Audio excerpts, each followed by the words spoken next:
चलिए गाइस, हम हमारा एक और सेगमेंट स्टार्ट कर रहे हैं ऑडिट एंगेजमेंट या ऑडिट की एंगेजमेंट टर्म्स। तो एक छोटा सा वीडियो है, बहुत इंपॉर्टेंट, हमेशा एग्जाम में इसके ऊपर क्वेश्चंस आएंगे ही।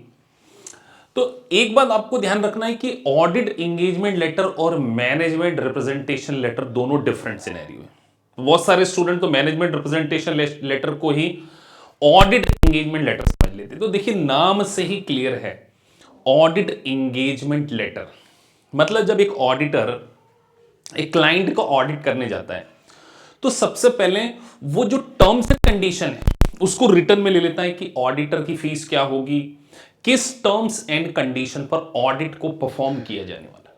अब देखिए, ये लेटर रिटर्न में लेना इसलिए जरूरी है क्योंकि बाद में किसी प्रकार का कोई डिस्प्यूट, कॉन्फ्लिक्ट या कंफ्यूजन ना रहे।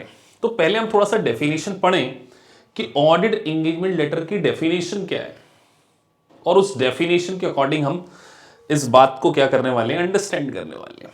तो देखिए, क्योंकि मल्टीपल चॉइस क्वेश्चंस जब एग्जाम में बनते हैं तो engagement letter is sent by the auditor. तो पहली बात तो हमें ध्यान होना चाहिए, मैं अंडरलाइन कर रहा हूं कि किसके द्वारा भेजा जाता है, ये ऑडिटर के द्वारा भेजा जाता है after the receipt of communication. मतलब जब ऑडिटर का अपॉइंटमेंट हो चुका है, मतलब एक प्रकार से कम्युनिकेशन हो चुका है कि आप हमारी कंपनी का क्या करने वाले, ऑडिट टास्क परफॉर्म करने वाले। तो आप ऑडिट करने वाले, तो फिर ऑडिटर अपने एक लेटर हेड पे प्रॉपरली ड्राफ्ट करके क्लाइंट को भेजता है कि ये उसमें टर्म्स एंड कंडीशन होगी, मैनेजमेंट की रिस्पॉन्सिबिलिटी क्या होने वाली है और ऑडिटर की रिस्पॉन्सिबिलिटी क्या। अब सोचिए कि आप किसी क्लाइंट के यहां ऑडिट का काम करने जा रहे हैं और वो आपसे टैक्स एडवाइस की सर्विसेज मांग रहे हैं।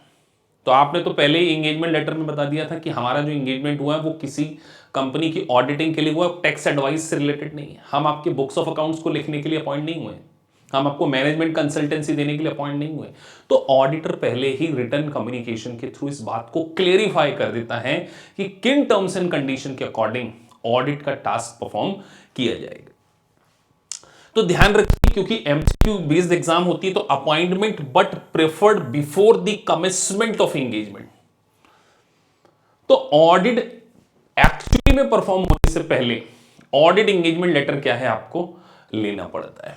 तो सर ये तो समझ में आया, इसके कंटेंट को अगर हम देखें कि कंटेंट क्या क्या होता है, तो मैंने बोर्ड पे मेंशन किया है नेम ऑफ द एंटिटी, किसका आप ऑडिट करने जा रहे हैं, मैनेजमेंट रिस्पॉन्सिबिलिटी, मतलब सोचिए कि आप लेटर में लिखवा लेंगे, क्या लिखवा लेंगे सर, कि आपकी रिस्पॉन्सिबिलिटी क्या है, मैनेजमेंट किन बात के लिए रिस्पॉन्सिबल है। जैसे मैनेजमेंट फाइनेंशियल स्टेटमेंट को बनाने के लिए रिस्पॉन्सिबल है, establish effective internal control, compliances with the law and regulations, making record available to the.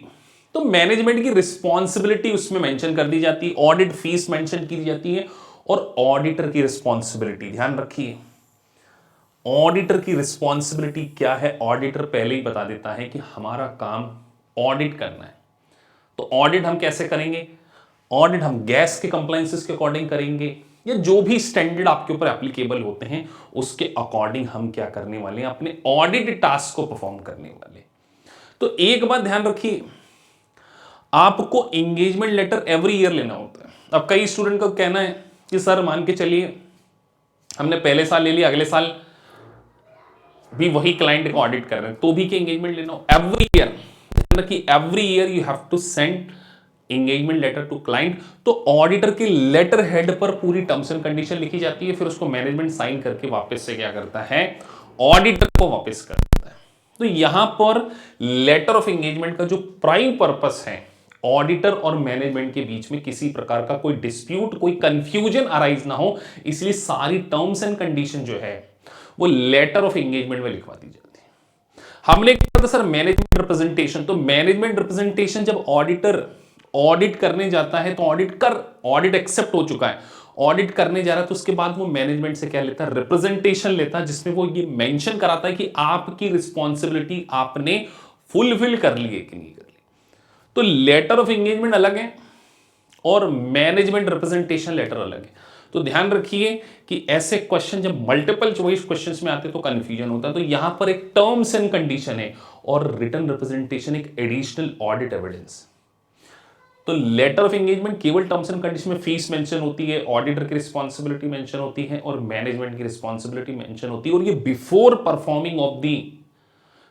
Performing of the audit लिया जाता आफ्टर कम्युनिकेशन। तो जब आप कभी मल्टीपल चॉइस क्वेश्चन में, जनरली सीपीए के एग्जाम में जब एमसीक्यूज पूछे जाते हैं, तो इस सेगमेंट में ये क्वेश्चंस बहुत ज्यादा पूछे जाते हैं कि बिफोर या आफ्टर।